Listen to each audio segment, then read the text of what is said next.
You're welcome. We started a project recently called Emunah Network. It actually was a little bit inspired by you. I came to our first meeting, we got into a conversation, and as much as we talked about business, we started venturing closer and closer towards Emunah, Bitachon, Hashem, Torah. And then what happens is all that information goes to Eretz Yisrael, they chop it up and they chop out all the Hashem stuff, and then we make business videos. But I said, why don't I just go there originally? Meaning, if that's where I end up, let's just make something. So we made something called the Emunah Network, where we're sitting with our favorite people in the world, running incredible companies, and talking to them about how they run their company with Emunah. And the objective? The objective is to start the conversation. I don't believe in any way that I have the answers to Emunah. Well, all great things begin from a place of clarity. It is in that space of confusion that the greatest things are born. But it requires something. It requires asking questions. Necessity is the mother of inventions. That means you have a problem. Now you have to find a solution. You have to think, and you have to build, and you have to create. You sometimes have to destroy. I mean, we know from the Torah there's Soisa Al Benas Livnos. Right. You read L'Tzarech Aliyah. But you know what the craziest part is? How does a seed work? Same way. Crazy. It falls apart in order for the essence to come out and then to be able to be built from it and grow. But it's true, you have to break, and what you need to break is the status quo. You need to break that autopilot so that you should be able to use new energies to bring out the potent from within. And it's all inside. Absolutely. And if you don't break it, it stays a seed. That's true. But people are very, very, very afraid of asking questions. Part of it is, I don't know what answers I'll get, and it's fear of the unknown. Part of it is also we're trained that way. There was a generation who used asking questions with an objective to do something different. The best way of getting someone to come along with you is asking them questions where they find that they're stuck in their way, and then you give them a solution that they didn't have on their own, and they buy into that. And that's what sales is all about. What I believe is that this generation, it's not a generation that is worse and bad. It's a generation that is a lot better. It's a generation that is a lot more authentic. It's a generation that's screaming. They want real content. They want to be attached to something that's big and that's authentic and that's real, and they're begging for it. And that's why they're going on drugs. And that's why they're doing crazy things, because they don't want to live in a fake world where we just do things just because. Welcome to why we're doing this. Because if I can now I want to do this with every youth, right? Just have the conversation. But as business owners, for some reason, we've got a title where people look to us, which I think is a little interesting anyway. And if I could take those people who people look to anyway and actually bring them to the spiritual side, it gives relevance and it gives credence to where we're going. So I want to take you a few places on the business side. You brought up sales a second ago. In a way, there's like a technique for sales. How do you use techniques for sales when you know it could almost be looked at as manipulative and still know that you're helping someone at the same time? Great question. You know what I'm talking about? Exactly. I know exactly what you're talking about. Because I know and you know that, you know what I'm saying? We could walk into the meeting. We could do our thing. We turn it on and we got this.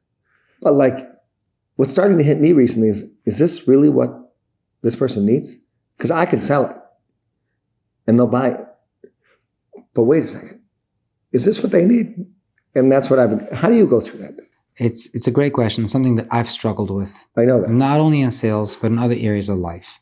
I've been a thinker all my life, since as far back as I can think. I've always had a mind of my own, and I was very lucky to be supported by my family, to ask questions, and debates were celebrated. You know, education was looked up to, and nothing was off the table until a certain point, the point of faith.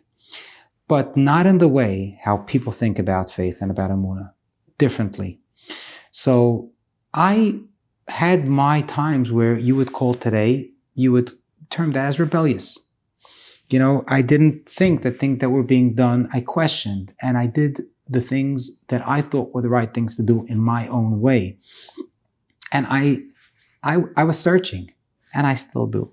No, I want to go there. How do you balance? I'm going to go there. That's where I want to go. How do you balance being? But go with me for a second. It's not necessarily what you do, it's why you're doing it that changes what it is that you're doing. The why is extremely important. Sales, the intention needs to be to help somebody else. I have to pay my mortgage this month. That's why I'm selling here. If that is why you're selling, you're selling because you need to pay your mortgage and you're going to do whatever it takes, even at the cost of the benefit of your prospective client, you're doing a terrible thing and you're using techniques to support, and you're probably going to use it as manipulation. Right. Because your intention is for your own good at the cost of somebody else's. But I'm not really thinking that. I'm just thinking I need to pay my mortgage. I understand, but that's what can happen. Right. But if there's nothing wrong with you needing to pay your mortgage and using this as a living because you think that you could be helping other people, right, and through helping them get paid for that help and pay your mortgage. But your intention now is what? To help somebody else. And the best way to help somebody else could be with the same techniques that you use to help yourself to pay your mortgage at the cost of somebody else. So it's not about the techniques that are wrong. It's about the intentions when you use the techniques that are wrong, that are going to make that into manipulation. We don't look to manipulate anybody. We look to help other people. And many times we need to clarify, we need to educate people. And there is a system which is true and real and authentic of how to ask them questions to bring their mind to a place where they can then appreciate the answer and decide if it's something that works for them. There's nothing wrong with that. Right. It's great. It's actually not something wrong. In order to help them, it's the best way to do that. Right. And once I understood that and it clicked, I didn't have a problem with that, because it's not about what's being done. It's about why those things are being done that count. And if one wants to be honest and one wants to be authentic and wants to be real, they're going to use all those techniques for the way it's meant to be used. And really, what you said was good. It's the same exact technique. Yes. Now, Hachayim v'hamavis biyad halashon. It's the same tongue that's chayim and mavis. It's not the tongue that makes the difference. It's what you're going to be using with that tongue. I find that I'm, thank you Hashem, in a place right now where we're full. So now when I talk to my clients, I'm in a place of havacha. I talk to them like this. Guys, I'm rocking full speed. You want in? I'm here. I don't know if this is actually going to help you. I can do that thing. But when you're in a tough spot, it's a lot harder to do that like, oh, I'm here to help you situation. But that's when I make my best sales. I mean, that's when I do my best, even on the financial side, is when I had a great guy once tell me, now that I don't need to make any particular sale, he says, I make so many more sales. He says, I wish in the beginning of my career I didn't have to make sales. I would have done a lot better. What you're saying is absolutely true. It's a lot more difficult to do this when you really, really need the money and you're desperate and you're struggling. It's a lot more difficult. Just like when a person's in different situations, they have greater distractions from doing the right things.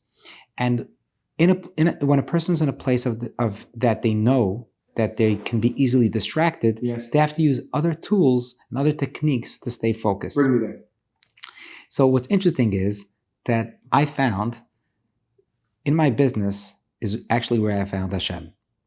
Because we were brought up that learning Torah is so geschmack and it's so great. First of all, it isn't. Love, let's put it on the table. Meaning if it's not your thing, it's not your thing. Second of all, it's not geschmack yet because I haven't learned. But once I'm going to exercise my brain, you taste that time of Torah, the Rebbes would tell you, it's unbelievable. Okay, I've done it. And I've enjoyed it. But then I said, this has nothing to do with Torah. Any mental exercise, I'll get the same pleasure. It'll create some kind of whatever it is in the body that it produces. I don't know what it's called, something. And it gives you that good feeling, just like drugs or whatever it is that gives you that thing. So if you do mental exercise, someone who's a thinker and likes to think, any scholar gets that pleasure. What does this have to do with Torah? And I contemplated with that question for a long time when one day I asked this question to my Rav. And he told me, guess what? You are right. But it's not a contradiction. Because, you see, Hashem didn't create a world that's separate from him or separate from spirituality. He clothed himself and spirituality in the world, which means the world operates in a certain way because spirituality operates in a certain way, because Hashem operates in a certain way. Which is the same thing we said earlier about the seed. It breaks down to teach you that things break down before they grow. Okay, true. In everything you could see that. And that is mipsari echze elaka. From my own flesh, I can see God. And not only in an elementary way because I see how magnificent it is. I can see from the operation of how my body works, I can understand the operation of Hashem in this world. There is a system of thought, emotion, action. It's the same system that Hashem operates in the world. And it's in every detail like that. So when you have something that you have a challenge in business and you see how things work in business, it's actually how things work in Ruchnius exactly the same way. So when you see, and when you see that how things work with scholars and how they derive pleasure, this physical, natural system is done like that way because in the essence, that's how Torah works. Because that's how Ruchnius works. Like you had a question. It's not Torah because you see it over here. It's only over here like this because this is how it works in its core. This is how things work in the core. And it gave me a whole different way how to see business and how to see human connection, how to see success, how to see goals, everything. It's the same exact way. It's not a contradiction. It's not two different worlds. We're living in the same world. We're living in the same world. This physical material world is actually the spiritual world in this world. It's not separate from it. We don't have to be monks and detach and separate. Obviously, there are things that we cannot do, but in the things that we can and we should and we do, it's because this is how we're operating spirituality in the physical material world. And now it all makes sense. Why did Hashem create the Torah 970 years before the world, right? Well, I think that was the number. What's that about? Like 960 wouldn't work? All of a sudden what you're saying makes sense. Meaning, I'm letting you know there was a blueprint already. You're going to look into the world and say, I figured something out in the world. When you develop something and you put it on paper, you know everything that's happening before even, can you see it before it comes? Well, you're opening up a whole new conversation. And again, it's the same thing that we discussed before, that it works the same way. Like that's the point that you're probably trying to bring out in business and in building and in development, the way it works with Hashem creating the world. And you're absolutely right about that. But on a deeper level, what happens is that whenever you build something, there's a process of how something gets created. And physically, in development and planning. First is that vision. It's so in the abstract. It has nothing tangible about it. Forget about physically tangible, even tangible thought. It's wild. It's untamed. It's all over the place. You can't do anything with that. Not only that, but you ever try talking to people about it? They don't know what you're talking about. You know what I'm talking about? And when you have this idea and then you're like... And you know what happens when you try putting it on paper? I'll tell you what happens when you try. You start making a picture that's the nice... Sometimes you see graphic designers or renders. They make crazy rendering and it really looks beautiful. And sometimes you even have some questions. Could this really work? But let's say you don't have those questions and you're so absorbed by its beauty and you go to the architect and they start saying, wait a minute, hello, this thing just... engineer it can't work. It's it has nothing to hold on. You can't design it this way. But it's because of that vision, then you can go to the next level of the brain and start putting it in, put some structure into it and still in thought. Then it's enough structured in the brain that you can actually verbalize it. And once you verbalize it, it went to a level where you can actually take it and put it in pen and paper. It's almost real. Meaning until that moment, when it's happening here. And it's a process. That feeling, by the way, it's not a weird feeling, and I don't know if the world gets, but I know exactly what that thing's like. And all of a sudden, it's like, and then all of a sudden... Right. And every time when it goes from one level to the next, there's always a challenge because there's the fight. The abstract mind wants to think limitless. And then the conscious mind starts putting limitations on it. Then they struggle. And through that struggle comes out something that is more tangible, that you can actually put a clear clarity in thought. Then when you want to verbalize it, wait a minute, the tongue is giving you a whole bunch of limitations. What could be, it's too many words. You have to condense it. Then there's that struggle. But then once you got through that struggle and it came out in beautiful words, now is the next, now I can take and put on paper. But then I want to put on paper, I want to write down what's being said, but it's so many words. How do I condense that? You want to take notes in class. So there's another struggle. But once you wrote it down, it went through another refining process, which gets you closer and closer to the details then of building that thing that might take a very long time. And soif maisa b'machshava tchila. It's at that end of building that thing that the original vision and the original thought was finally brought out. And I'm going to tell you now back into the Emunah conversation. Our generation is the soif maisa b'machshava tchila. It's this generation that the Rebbeinu Shalom wanted. Now, it's the most difficult one because it's that many details and it's so fractured. But it's this that's going to bring out the original thought. It's this. And on that, David HaMelech says, Even ma'asu haboinim, hoysal reish bina. That stone that all the builders threw away because it wasn't useful and it looked so broken and so shattered. But when they realized that this is it and it gets its beauty, it'll be the cornerstone. That is going to be the head part, the one that everybody looks up to. And that's this generation. And the Chazal say that this generation is the most beautiful but scariest one. I don't want to be there because it's so challenging. But it's only through those great challenges that we get to the great beauty. So this is our generation.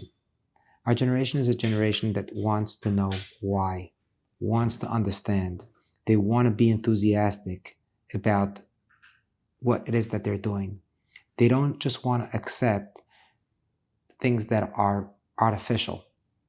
Things that you see it everywhere, by the way. You see it everywhere. I have to dress a certain way. And it started in the 60s with the hippie movement. Don't tell me how I have to dress to work. I want to be real. I want to be loose. I want to do my thing. I want to be creative. Give me modern art because this shows me that there's something bigger. And the truth is that in the bigger picture, it is true. Everything has goodness in it. Everything is connected. That's the crazy part, is that it's not a stira. Just like you said, it's not a stira. Not at all. Not only it's not a stira, it's actually the best way. And David HaMelech, right? Shua says all the time that when you have people that have contradictory talents, it's a sign of siyat d'shmaya, right? David HaMelech was a warrior, right? Chopping heads, right? No one did it better. And he was also up on the mountains playing his harp, writing Tehillim, right? But that's the perfect person, right? Not someone that just has this, and not just someone who just has this, but that can live in the world with both. That's called perfection. 100%. And how do you teach that to kids? I don't know if you're a Navi or not, but that's exactly where my brain is going. Before how we teach it to kids, we need to understand what kind of responsibility we have as parents. Right. And what kind of responsibility we have as parents in this generation. We have a generation that is crying and begging for content and for meaning. They're begging for it. They're doing things that they're doing because they're saying it. They can't be clearer than that. They're saying, give me something real. Give me something of quality. Don't give me garbage. And if we understand that, we can't just go and fight and say, don't ask, just do. What are you doing? What are you doing? What are you doing with them? It is our responsibility to understand things better ourselves, to elevate our quality of life, our quality of meaning, so that we can be better at conveying this to our kids. And let me tell you something. When you have a question of how to do something, rather put the emphasis on the core than on how to convey it. The conveyance will come naturally. Instead of thinking how I'm going to teach my kids, think how am I going to learn myself? Every time I have an urge to tell my kids to daven better during davening, I turn around and I say, look into your siddur and you daven better. Every time. I don't win all the time. But I try, and I know that that's the right thing. If I want to tell him to daven better, There's a simple way for me to learn how to do that.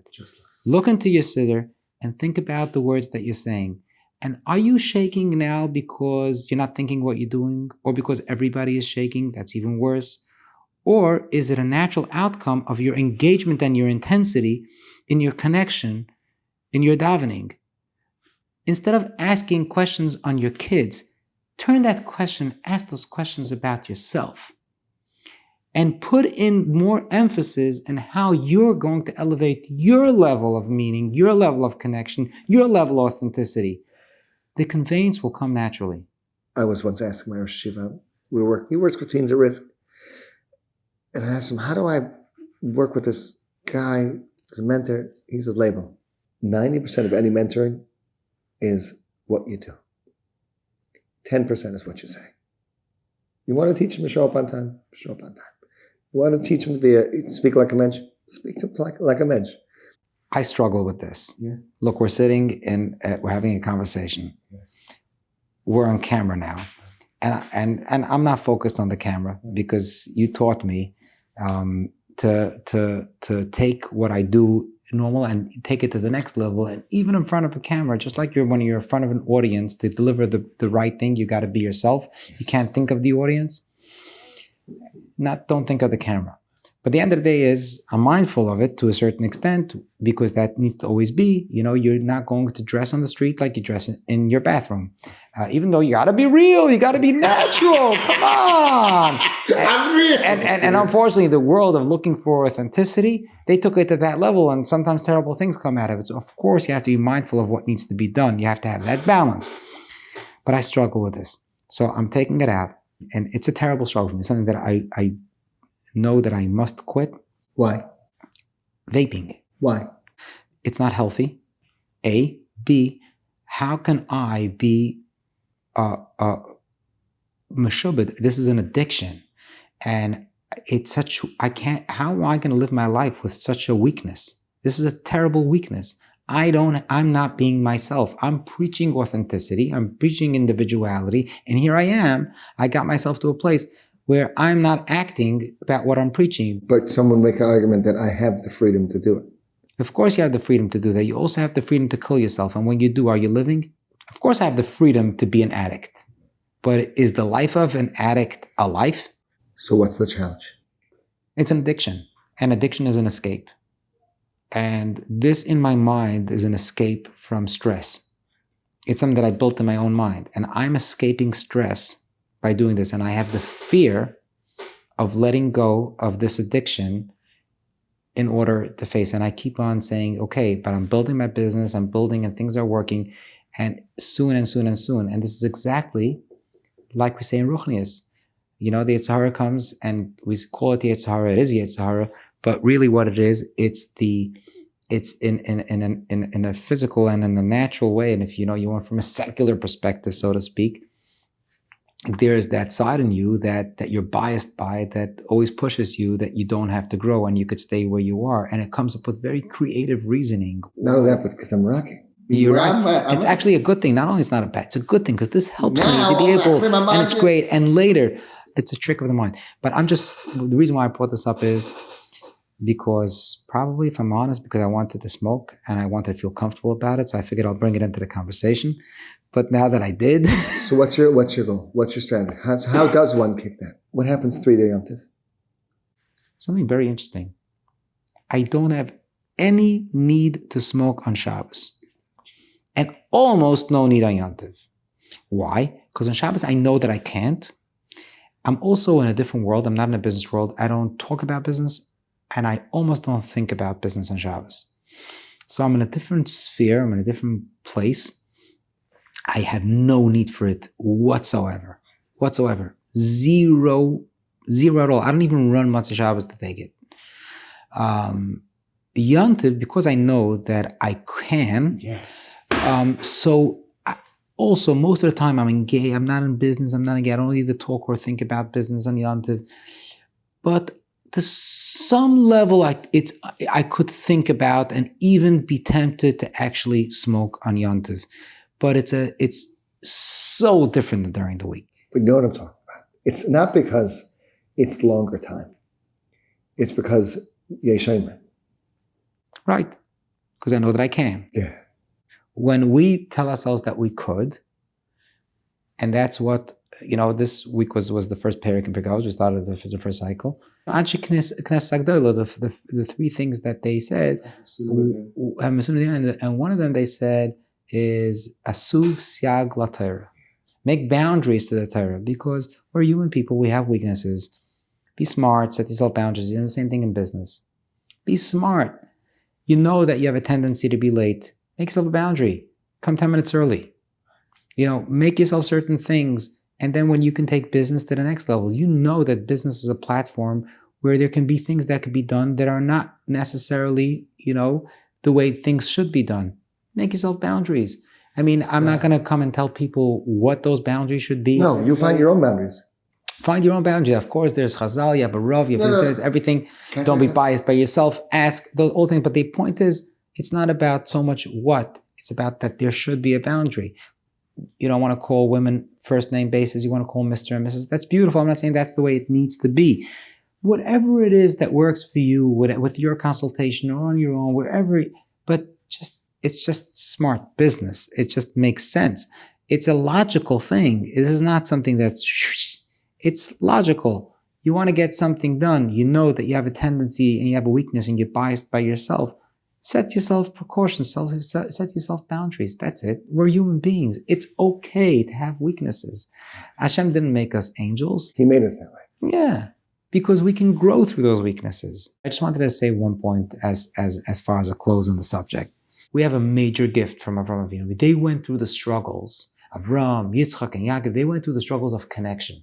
But once they got that connection, it's in us. We are connected. Now, as much as we go through distractions and we forget about that connection, all we need to do today is not connect. We just need to reconnect. It's there. All we need to do is just bring it up again. And this helps us navigate through those challenges, through those distractions, to stay focused and grow.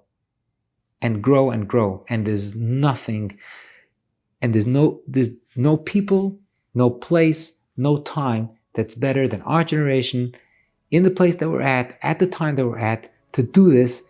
I really believe that Mashiach is coming. This is it. It's us.